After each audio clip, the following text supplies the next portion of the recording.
বিয়ে করে কি পাইছেন? প্রথমত একটা বউ পাইছেন, দ্বিতীয়ত সারাদিনে ফোন দিয়ে তো কেউ আগে খবর নিত না। এখন হুটহাট ফোন দিয়ে একজন বলে, এই কোথায় তুমি, জলদি বাসায় আসো, তখন আপনার নিজেকে গুরুত্বপূর্ণ ব্যক্তি মনে হয়। তৃতীয়ত পাইছেন একজন রাঁধুনি, আপনার পছন্দের খাবারগুলো আপনার বউ মন মতো করে রান্না করে, মন্দ বলার কোনো সুযোগ নাই, তা না হলে খুন্তির মিষ্টি মিষ্টি বাড়ি খাবেন। তারপর পাইছেন বউ নামের একটা ওয়াশিং মেশিন, আপনার কাপড়গুলো সে পরিষ্কার করে, আর আপনার উপর যদি কোনো রাগ অভিমান থাকে তাহলে আপনাকে মারবেও না, আপনাকে কষ্টও দিবে না। সব রাগ অভিমান আপনার কাপড়ের উপর লাফালাফি করে সে শেষ করবে। তার উপর বউ নামের একটা free free auto tape recorder পেয়ে গেছেন।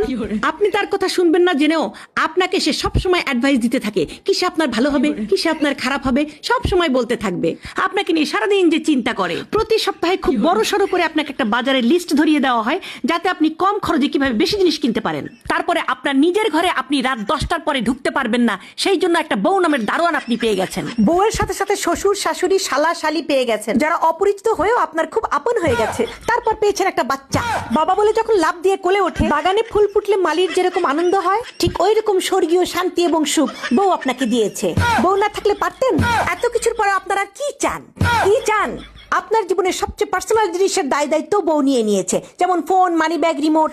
কোনো কিছু নিয়ে আপনাকে চিন্তা করতে হয় না, সবকিছু আপনার বউ সামাল দিয়ে রাখে। তারপরে তো আরো অনেক কিছুই আছে, যেমন বউয়ের কাছ থেকে পাওয়া দুষ্টু মিষ্টু কত ভালোবাসা, সবকিছু কিন্তু